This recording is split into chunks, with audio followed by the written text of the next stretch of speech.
এই মুহূর্তে আপনারা দেখতে পাচ্ছেন যে আমরণ অনশনে বসছেন যে বিসিএস চাকরি প্রত্যাশী প্রার্থীবৃন্দরা, তারা কিন্তু আমরণ অনশন বসছেন এসে ঢাকা বিশ্ববিদ্যালয়ের রাজু ভাস্কর্যের সামনে, টিএসসির সামনে।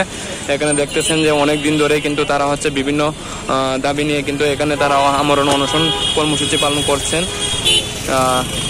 রাজু ভাস্কর্য ঢাকা বিশ্ববিদ্যালয়ে যে বিসিএস প্রার্থীগণ রয়েছে, পরীক্ষার্থী, তারা এখানে কিন্তু এর কিছুক্ষণ আগে কিন্তু প্রেস বিজ্ঞপ্তি, এখানে প্রেস ব্রিফিং করেছে এবং অনেক ধরনের তারা কিন্তু মন্তব্য অনলাইন যে মিডিয়াগুলো রয়েছে সেই মিডিয়াগুলোকে তারা কিছুক্ষণ আগে কিন্তু তারা সবাইকে পেশ করেছেন, অবশ্যই দেখতে পেয়েছেন। এবং এখানে বলা আছে যে পিএসসি তোমার ওয়াদা রাখো, 43 এর অধিযাচিত পদে 43 প্রার্থীদের নিয়োগ করো, এরকম বিভিন্ন দাবি নিয়ে কিন্তু তারা এখানে বসেছেন।